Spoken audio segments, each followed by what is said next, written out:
हाँ जी, स्वागत है आप सभी का टीसीए में। कैसे हैं आप सब लोग? ये मुझे कमेंट करके ज़रूर बताना। मैं केपी चौधरी आज आप लोगों के लिए सोशल साइंस का जो पेपर हुआ था अभी क्लास 10th का 2026 वाला बोर्ड एग्जाम का, उस वाले पेपर के जो एमसीक्यूज और फिल इन द ब्लैंक्स हैं वो लेकर आया हूँ।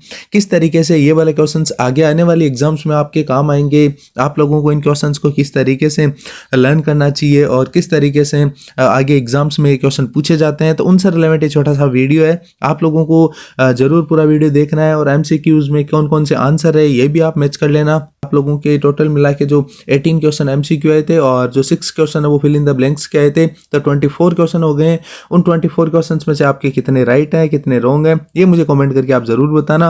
और राजस्थान जीके से रिलेवेंट अगर आप लोगों को और भी इंटरेस्टिंग वीडियो देखने हैं तो हमने हमारे चैनल पर अपलोड कर रखे हैं, वो जरूर आप जाकर के वॉच आउट कर लेना।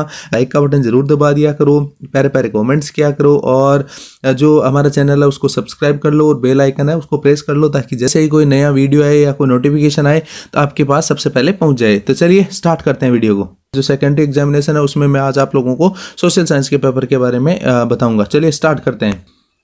देखिए यहाँ पे आपको पता है हिंदी और इंग्लिश दोनों में आता है पेपर, तो मैं आप लोगों को दोनों लैंग्वेज में बताऊंगा। देखिए सेक्शन ए की बात करते हैं जिसमें मल्टीपल चॉइस क्वेश्चंस आते हैं। मल्टीपल चॉइस क्वेश्चंस किस तरीके से आते हैं, सबसे पहले क्वेश्चन नंबर फर्स्ट की बात करते हैं। यहाँ देखिए कह रहा है निम्न प्रश्नों के उत्तर का सही विकल्प चयन कर अपनी उत्तर पुस्तिका में लिखिए।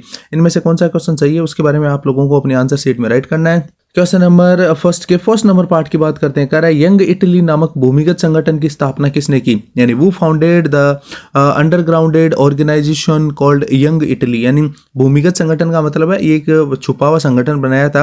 किसने बनाया था, जो इसके ऑप्शन है उनको वो पढ़ लेते हैं। कैमूर ने बनाया, गैरीबोल्ड ने बनाया, इमैनुअल द्वितीय ने बनाया या जुसेपे मैत्सिनी ने बनाया। तो आप लोगों को इन चारों ऑप्शंस में से एक करेक्ट जो आंसर है उसको चूज करना है। तो इसमें जो आंसर रहेगा वो जुसेपे मैत्सिनी। कौन थे व्यक्ति, ये इटली के ही एक समाज सुधारक थे जिन्होंने 18 से 40 वर्ष यानी 18 से जो 14 इयर्स के उस टाइम के युवा थे उनको मोटिवेट करने के लिए, उनको उनके अंदर राष्ट्रीय भावना जागृत करने के लिए एक संगठन बनाया था और जिसका नाम था यंग इटली। देखिए नाम में ही पता चल रहा है यंग यानी युवाओं के लिए, और इटली में इसको स्थापित किया था, तो यंग इटली इसका ऑर्गेनाइजेशन का नाम था। सेकंड नंबर पार्ट में कह रहा है कि निम्न में से कहां पर 1890 के दशक में रीडर पेस्ट नामक बीमारी बहुत तेजी से फैली। Where among the following did the disease reader pest spread rapidly in 1890। यानी 1890 के दशक में कहाँ पे रीडर पेस्ट नामक बीमारी बहुत तेजी से फैली। तो इसमें देखिए ऑप्शंस पढ़ लेते हैं। सबसे पहला ऑप्शन है ऑस्ट्रेलिया, सेकंड वन है अफ्रीका, थर्ड वन है साउथ अमेरिका और फोर्थ है यूरोप। तो आप लोगों को पता होना चाहिए इस क्वेश्चन का आंसर है अफ्रीका। अफ्रीका महाद्वीप में रीडर पेस्ट नामक बीमारी है वो 1890 के दशक में बहुत तेजी से फैली थी, और ये जो बीमारी है ये फैली थी भारत में जो संक्रमित मवेशी थे ना उनकी वजह से। और 90% तक अफ्रीका महाद्वीप के 90% तक जो मवेशी थे ना वो नष्ट हो गए थे। थर्ड नंबर क्वेश्चन की बात करते हैं। थर्ड है औद्योगिकरण का एक प्रमुख सकारात्मक प्रभाव था।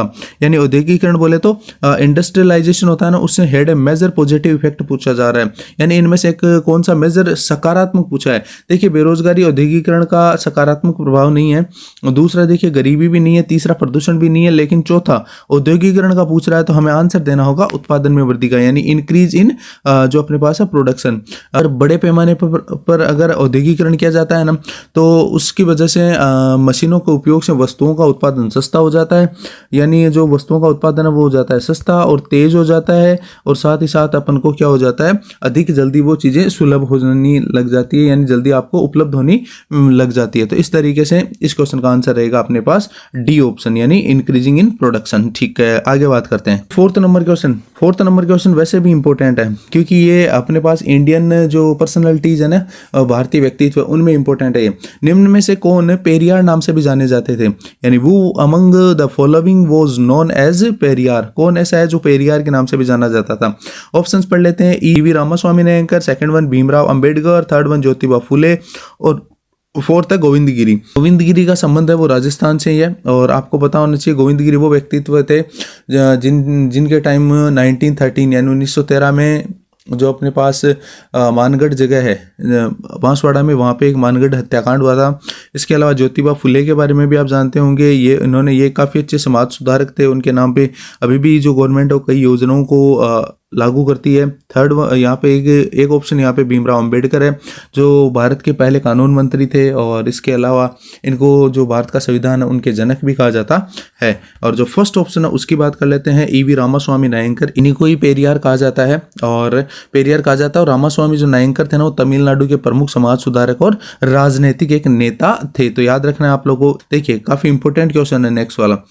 क्वेश्चन नंबर जो इसका फर्स्ट का 5th नंबर पार्ट है वो है वर्नाक्यूलर प्रेस एक्ट किस वर्ष लागू किया गया। बहुत ही इंपॉर्टेंट क्वेश्चन है, वर्नाक्यूलर प्रेस एक्ट किस वर्ष लागू किया गया। देखिए इसका जो ऑप्शंस दे रखे हैं उसमें 1876 है, 1878 है, 1880 है और 1882 है। यानी अपन को पूछ रहा है कि in which year was the vernacular press act implemented. वो रहेगा 1878, 1878 ईस्वी में। किसने लगाया था? लॉर्ड लिटन ने। क्या नाम था उसका?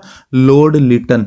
ठीक है, और काफ़ी जो ये चर्चा में रहा हुआ पॉइंट है वर्नाक्यूलर प्रेस एक्ट। तो याद रखना है इस पॉइंट को। क्यों लगाया था याद रखना है। देसी जो अपने यहाँ पे समाचार पत्र होते थे ना, देसी समाचार पत्र बोले तो जो लोकल लेवल पर यहाँ पे प्रिंटिंग प्रेस वाला काम करते थे उस टाइम में, उन पर रोक लगाने के लिए किया गया था, और ताकि जो भारत में है ना लोगों में राष्ट्रीयता की भावना पैदा ना हो सके। और इसको जो वापस है ना वो हटाया था 1882 में, 1882 में इसको वापस हटाया था। तो याद रख लेना, क्या पता ये पूछ लिया जाए कि वर्नाक्यूलर प्रेस एक्ट, प्रेस देखो वर्ड में ही नाम आ रहा, प्रेस यानी प्रिंटिंग से रिलेवेंट है। तो वर्नाक्यूलर प्रेस एक्ट को कब वापस रिमूव किया गया? 1882 में, 1882 में। याद रखना है 1882 में। किसने हटाया था? लॉर्ड रिपन ने। देखो ये तो है लॉर्ड लिटन और वह रिपन। रिपन देखिए सेम है, तीन वर्ड, तीन जो लेटर्स है ना उन्हीं के दोनों के नेम है, सेम सी इन दोनों में मात्राएं वगैरह सब है, बस इनमें तो थोड़ा सा लेटर्स का डिफरेंस है, रिपन और लिटन। अगला 6th नंबर पार्ट है वो कह रहा है कि बांगर क्या होता है, यानी व्हाट इज बांगर, क्या होता है बांगर। बांगर की बात कर लेते हैं। बांगर क्या होता है पूछा जा रहा है कि क्या ये ओल्ड एल्यूवाइल सॉइल होती है, न्यू एल्यूवियल सॉइल होती है, या फिर मैन्योर्ड सॉइल होती है, या फिर सॉइल विदाउट फर्टिलाइजर्स होती है। यानी पुरानी जलोढ़ है, नवीन जलोढ़ है, खाद युक्त है, या फिर बिना खाद वाली है। लोगों को याद रखना है बांगर क्या होता है। बांगर पुराना, देखिए old alluvial soil, old alluvial soil देखिए पुरानी जलोढ़ होती है। यह आपको पता होना चाहिए कि ऊंचाई वाले हिस्सों में पाई जाती है जहां पर बाढ़ का पानी पहुंच नहीं पाता है। ये कंकड़ पत्थर वाली मिट्टी होती है, और इसके साथ ही ऊंचे ढलानों में पाई जाती है ये। ठीक है, तो बस इतने इसके बारे में याद करने ना, ओल्ड एल्यूवियल सॉइल। इंपॉर्टेंट है ये, मैंने पहले ऑलरेडी आप लोगों को करवा रखा है राजस्थान जीके में, जहां मैंने आप लोगों को राजस्थान के जल स्रोत वाला एक दिन टॉपिक करवाया था। उसमें बहुत ही अच्छा क्वेश्चन है, और राजस्थान में भी हर एग्जाम में पूछा जाएगा, इसलिए ध्यान रखना। खड़ीन, जोहड़ और टांका क्या होते हैं, यानी खड़ीन, जोहड़ एंड टांकाज आर एग्जांपल्स ऑफ। याद रखना है local rain water harvesting structures in Rajasthan. ये फर्स्ट इसका सही एकदम करेक्ट आंसर है। राजस्थान में वर्षा जल संग्रहण की स्थानीय जो संरचनाएं होती है ना उनको बोला जाता है।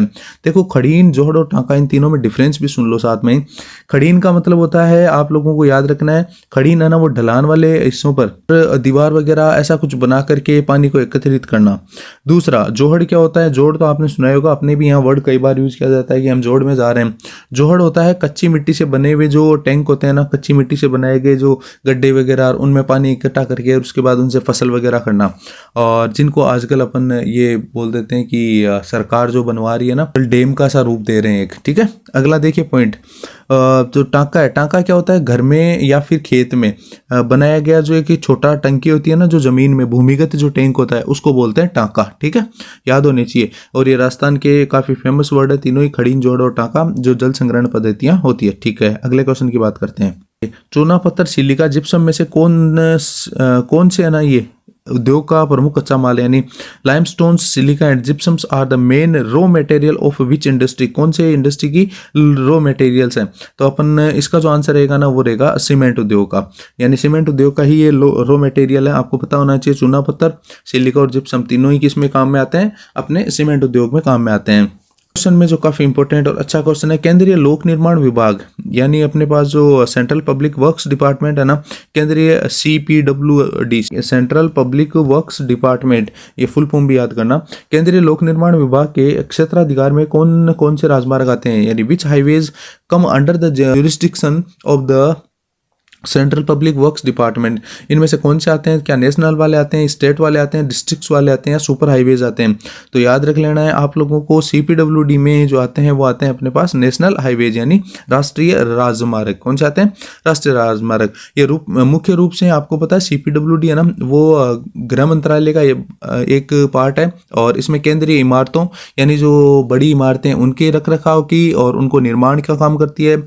जो राष्ट्रीय राजमार्ग होते हैं उनका निर्माण और सड़कों के निर्माण का ये काम करते हैं, और ये स्पेशली NHAI बनाते हैं यानी national highways authority of India, ये उनके अंडर में काम करते हैं। ठीक है, तो CPWD में यानी जो सेंट्रल पब्लिक वर्क्स डिपार्टमेंट है ना, उसका काम रहता है नेशनल हाईवेज को मेंटेन करना। ठीक है, आगे 10th नंबर पार्ट की बात कर लेते हैं। निम्न में से कौन एक शक्ति के ऊर्ध्वाधर वितरण का उदाहरण है? काफी इंपॉर्टेंट क्वेश्चन है, काफी कंफ्यूजिंग क्वेश्चन है कि ऊर्ध्वाधर वितरण क्या होता है। देखिए, one of the following is an example of vertical distribution of power, यानी वर्टिकल डिस्ट्रीब्यूशन का पावर है ना, वो कौन से इनमें से एक में होगा।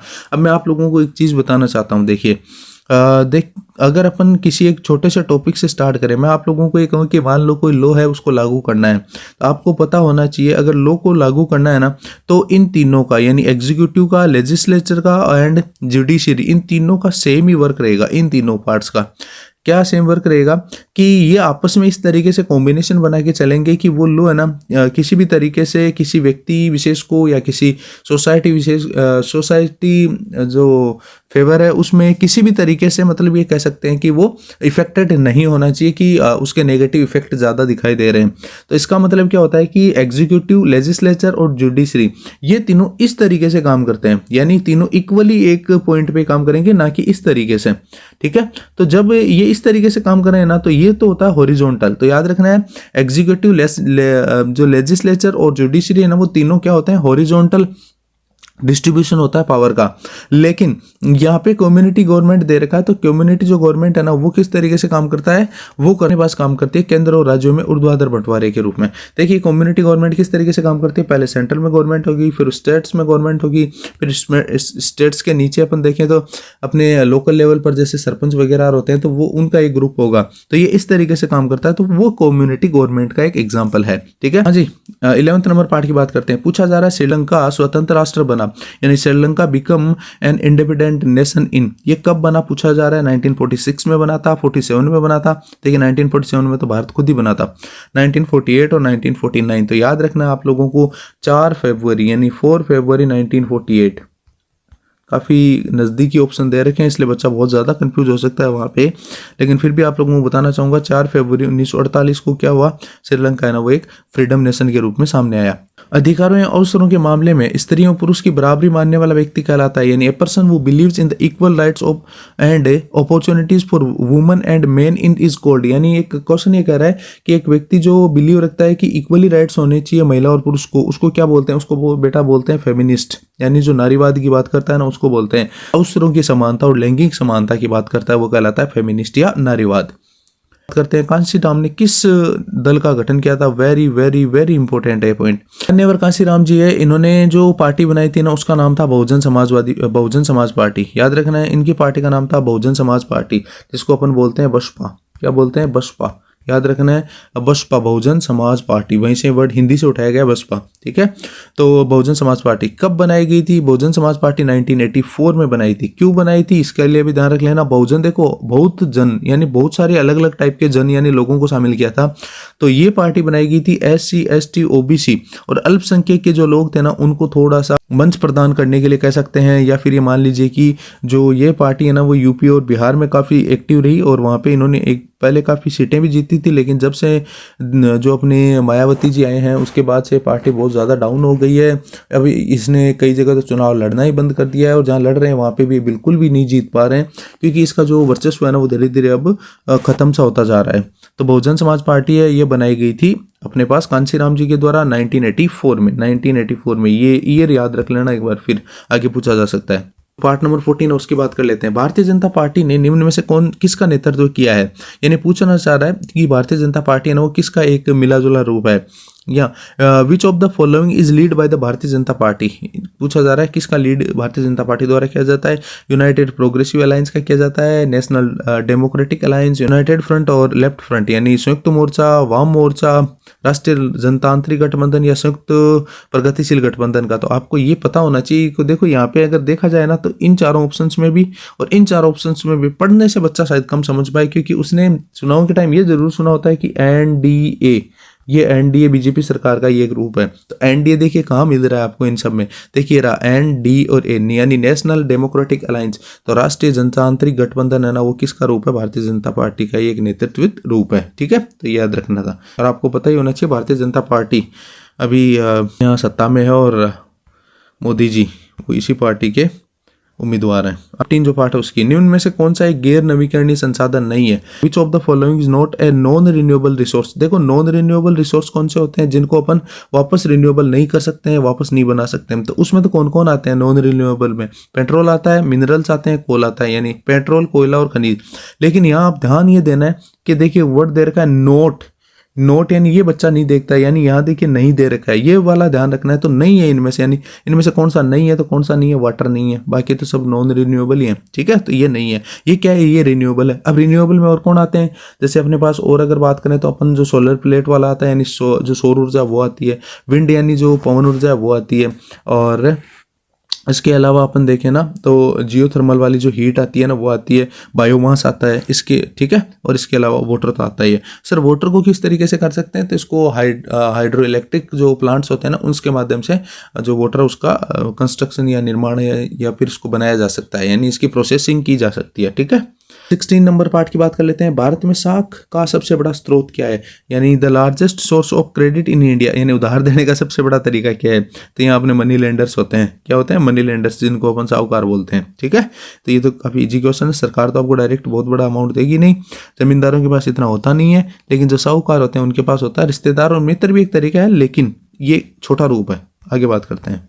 17 नंबर क्वेश्चन की बात कर लेते हैं। यह व्यापार अवरोधक यानी this is a trade barrier. देखो ट्रेड बैरियर से आपको याद आना चाहिए था, अभी आपको पता है ट्रेड बैरियर किस पे लगाया जा रहा है, इंपोर्ट्स पे, यानी जो टैक्स ऑन इंपोर्ट्स होते हैं ना। देखिए याद कर लेते हैं, अगर ट्रंप को भी अगर हल्का सा, तो ट्रंप क्या कह रहा है कि भारत से आने वाली चीज़ों पर मैं 50% क्या लगाऊंगा, जो टैक्स लगाऊंगा। तो टैक्स लगाएगा अगर 50%, तो वो यही है टैक्स ऑन इंपोर्ट्स। तो याद रख लेना इसको। पॉइंट वो है, एग मार्क किस वस्तुओं पर लगाया जाता है, यानी egg mark is applied on which items, कौन से पर लगाया जाता है। देखिए एग मार्क मतलब एग्रीकल्चर से रिलेवेंट है, तो कृषि उत्पाद यानी ऑन एग्रीकल्चर प्रोडक्ट्स हो जाएगा। ये तो यहाँ से देखने से ऑप्शन हो जाता। सेकंड नंबर क्वेश्चन जो है ना उसमें फिल इन द ब्लैंक्स के क्वेश्चन पूछे जाएंगे। 1804 की नागरिक संहिता को आमतौर पर किस संहिता के नाम से भी जाना जाता है। The civil code of 1804 usually known as the, ये तो उसको बोलते हैं नेपोलियन बोनापार्ट की नागरिक संहिता, नेपोलियन बोनापार्ट की नागरिक संहिता। याद रखना है ये पॉइंट। ठीक है, ये फ्रांस के 1804 में उस टाइम के शासक थे, तो उन्होंने एक नेपोलियन बोनापार्ट नाम से नागरिक संहिता लागू की थी, और जिसमें ये कहा गया था कि व्यक्ति है ना वो जन्म के आधार पर नहीं बल्कि कानून की समानता के आधार पर देश में इक्वली माना जाएगा। ठीक है, यानी कानून के आधार पर व्यक्तित्व को उसने क्या किया था, डिफाइन किया था। तो कानून की नज़र में सब एक समान है। ठीक है, आगे जन्म के आधार पर कि किसकी का अमीर परिवार में जन्म हुआ है, गरीब में हुआ, उससे कोई लेना देना नहीं है। इसके बाद इस नागरिक संहिता को है ना अदर जैसे कंट्रीज थी ना, चाहे वो डच हो, इसके अलावा चाहे वो जर्मनी हो, तो जितने भी फ्रांस के नियर बाई कंट्रीज थे ना उन्होंने भी इसको अपनाया था। आगे देखिए रेगर की बात कर लेते हैं। रेगर या रेगर मृदा का नाम, तो रेगर वाली तो आपको पता ही है ना, मिट्टी वाली कौन सी मिट्टी होती है, तो Regar is the name of black soil, यानी जो काली मिट्टी है उसका नाम है। ठीक है, आगे थर्ड नंबर पार्ट की बात कर लेते हैं। वन विभाग के अनुसार देश के कुल वन क्षेत्र का कितना % हिस्सा रक्षित है। अगर वैसे देखा जाए तो गवर्नमेंट ने कह रखा है कि 33% यानी 33% है ना वो क्या होना चाहिए अपने पास, प्रोटेक्टेड फॉरेस्ट होने चाहिए। तो यही पूछा जा रहा है, प्रोटेक्टेड फॉरेस्ट 33%। लेकिन अभी अगर करंट की अपन सिचुएशन देखें ना तो 29% ही है अपने पास, तो 4% है ना वो कम चल रहा है। ठीक है, तो गवर्नमेंट की जो डेफिनेशन है उसके अकॉर्डिंग कम चल रहा है।